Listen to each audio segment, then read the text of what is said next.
ದೇವರಿಗೆ ಮಹಿಮೆ.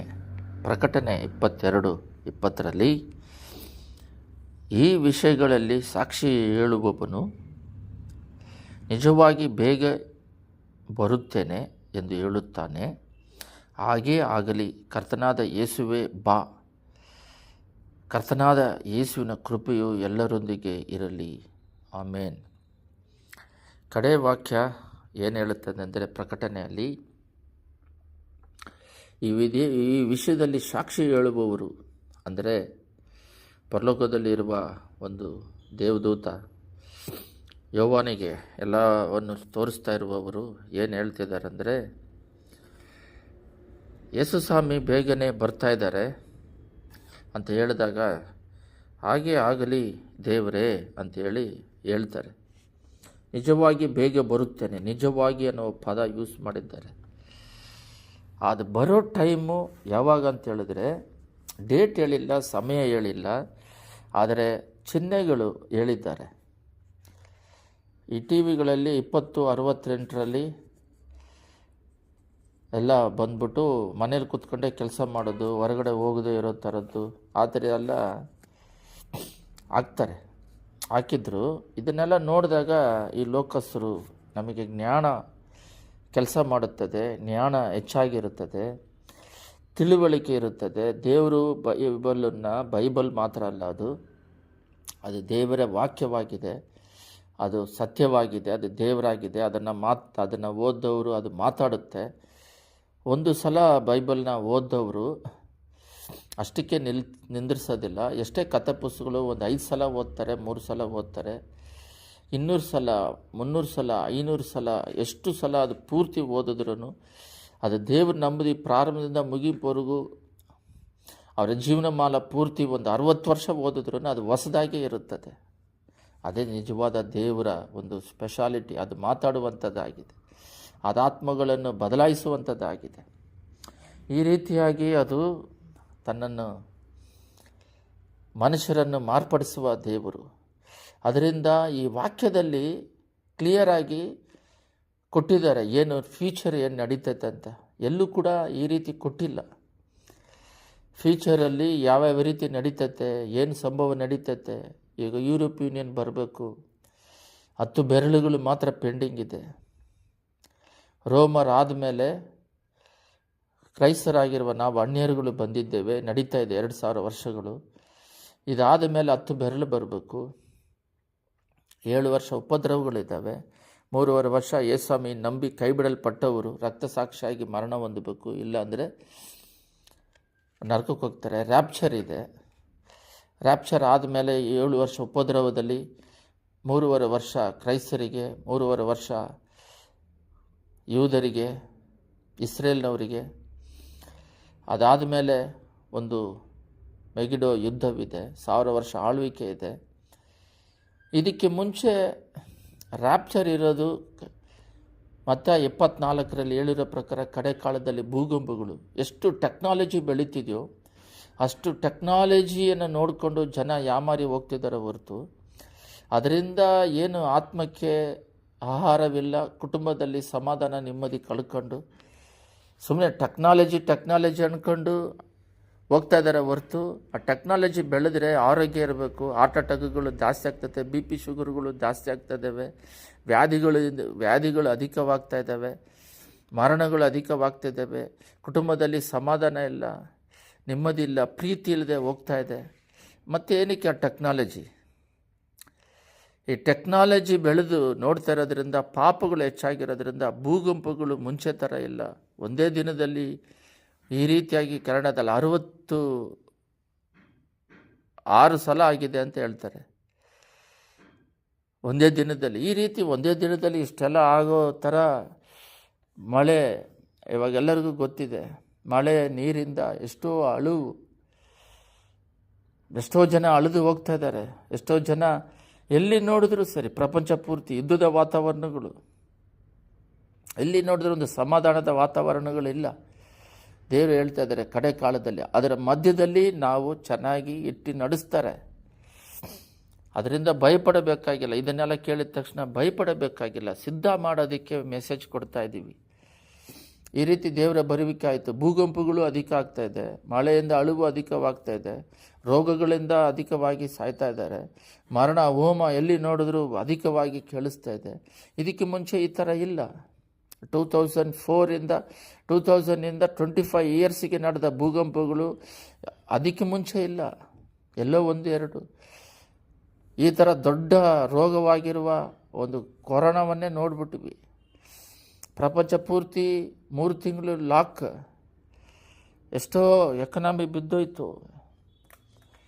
ಎಷ್ಟೋ ಜನಕ್ಕೆ ಹಣ ಇಲ್ಲ, ಎಷ್ಟೋ ಜನ ಶ್ರೀಮಂತರು ದುಡ್ಡಿದೆ, ಆಕ್ಸಿಜನ್ ಇಲ್ಲದೆ ಪ್ರಾಣ ಕಳ್ಕೊಂಡ್ರು, ಅದನ್ನು ಕೊಂಡ್ಕೊಳ್ಳೋಕ್ಕಾಗದ ಹಾಗೆ. ಎಷ್ಟೋ ದೊಡ್ಡ ಶ್ರೀಮಂತ ಹೆಂಡ್ತಿ ಮಕ್ಕಳನ್ನ ಕೋವಿಡಲ್ಲಿ ಕಳ್ಕೊಳ್ಳೋದಕ್ಕೆ ಬಿಲ್ಡಿಂಗ್ ಮೇಲಿಂದ ಬಿದ್ದು ಸತ್ತೋದ್ರು. ಇದಕ್ಕೆಲ್ಲ ಕಾರಣ ಏನಂದರೆ ಕಡೆ ಕಾಲದಲ್ಲಿ ಇದ್ದೀವಿ ಅನ್ನೋದು ಮತ್ತಾಯ 24ರಲ್ಲಿ ಸ್ಪಷ್ಟವಾಗಿ ಹೇಳಿದ್ದಾರೆ. ನಾನು ಬೇಗ ಇವಾಗ ಓದಿದ ಹಾಗೆ ಪ್ರಕಟಣೆ 22:20ರಲ್ಲಿ ನಿಜವಾಗಿ ಬೇಗ ಬರುತ್ತಾನೆ ಎಂದು ಹೇಳುತ್ತಾನೆ, ಹಾಗೆ ಆಗಲಿ ಕರ್ತನಾದ ಯೇಸುವೆ ಬಾ.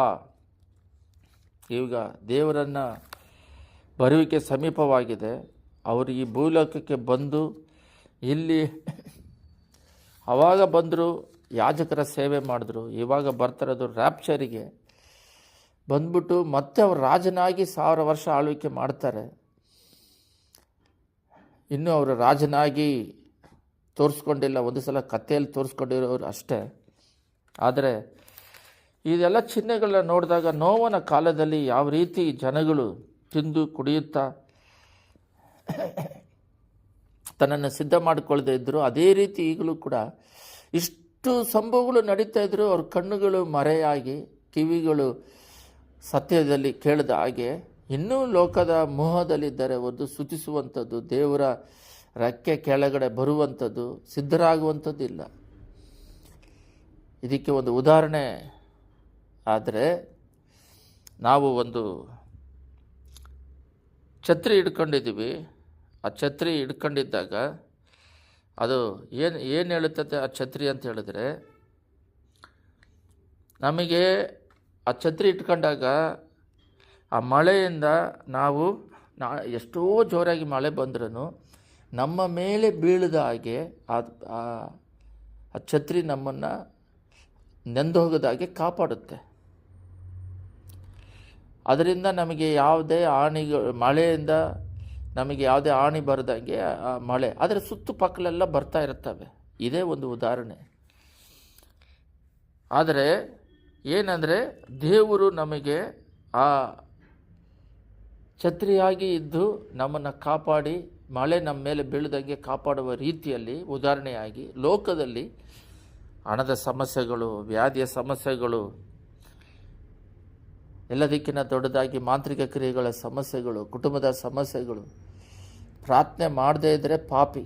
ಪ್ರಾರ್ಥನೆ ಮಾಡ್ತಾ ಇದ್ದಾಗ ಆ ಕತ್ತಲೆ ನೀಗುತ್ತೆ ಮೈಂಡಿಂದ, ಹೃದಯದಿಂದ, ಕುಟುಂಬದಿಂದ. ಒಬ್ಬರು ರಕ್ಷಣೆ ಹೊಂದಿದ್ರೆ ಕುಟುಂಬದಲ್ಲಿ ಎಲ್ಲರೂ ರಕ್ಷಣೆ ಹೊಂದುತ್ತಾರೆ ಅಂತ ಅಪೊಸ್ತಲರು ಹೇಳಿದೆ.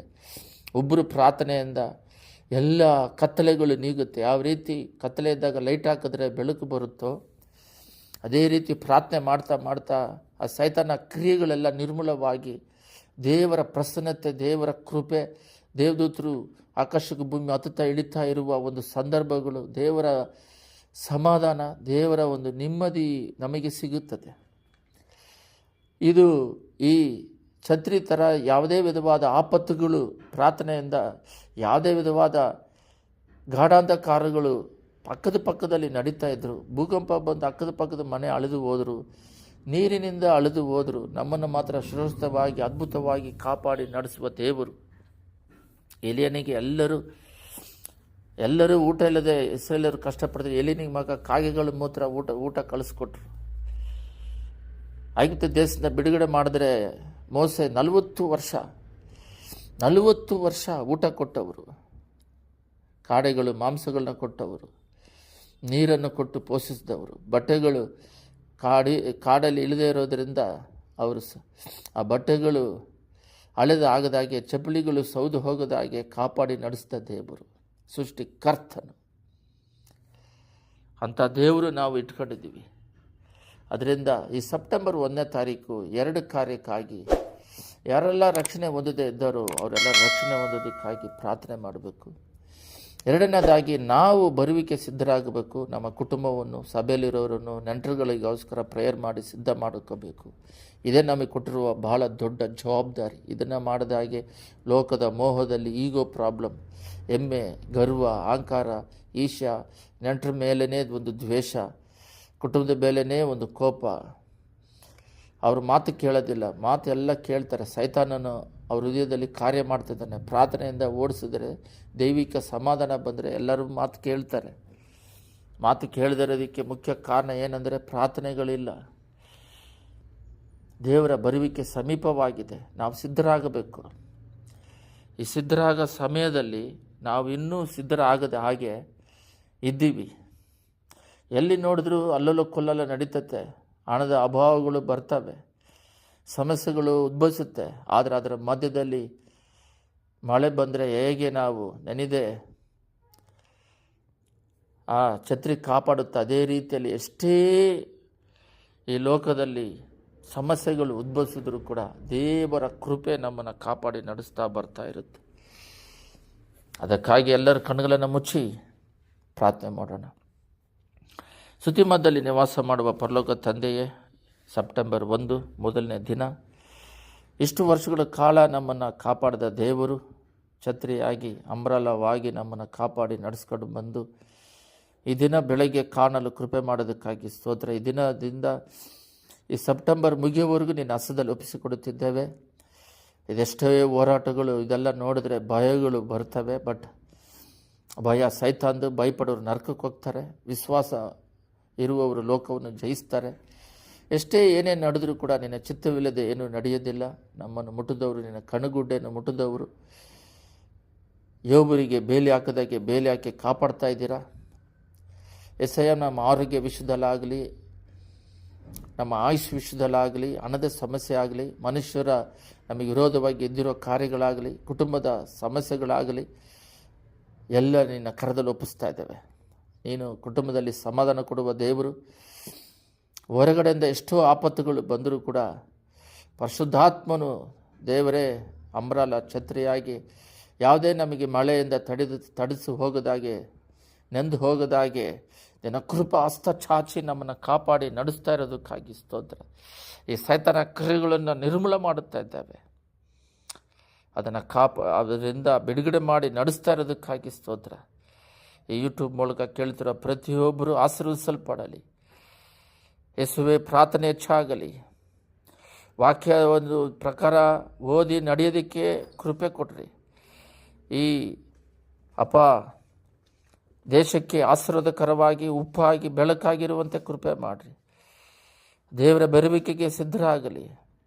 ಲೋಕದ ಮೋಹದಿಂದ ಬಿಡುಗಡೆ ಮಾಡಿ ಪರಲೋಕದಲ್ಲಿ ನಮ್ಮ ಹೆಸರುಗಳು ಇದೆಯಾ ಅಲ್ಲಿದ ದಾಗ ಹೆಚ್ಚಾಗಲಿ. ದೇವರೇ, ಈ ರೀತಿ ಮಾಡಿ ಮುಗಿಸೋದಕ್ಕಾಗಿ ಸ್ತೋತ್ರ. ಇಷ್ಟು ವರ್ಷ ಕಾಪಾಡಿದ ದೇವರು, ಈ ಹೊಸ ತಿಂಗಳು ಕಾಲಿಟ್ಟ ದೇವರು ಈ ತಿಂಗಳು ಪೂರ್ತಿ ನಡೆಸ್ಕೊಡ್ಬೇಕಾಗಿ ಯೇಸುವಿನ ನಾಮದಲ್ಲಿ ಈ ತಿಂಗಳು ಪೂರ್ತಿ ನಿನ್ನ ಹಸ್ತದಲ್ಲಿ ಒಪ್ಪಿಸುತ್ತಾ, ಫ್ಯೂಚರ್ ನಿನ್ನ ಕರದಲ್ಲಿದೆ. ಯೇಸುವಿನ ನಾಮದಲ್ಲಿ ಬೇಡುತ್ತಿದ್ದೇವೆ ತಂದೆಯೇ, ಆಮೇನ್.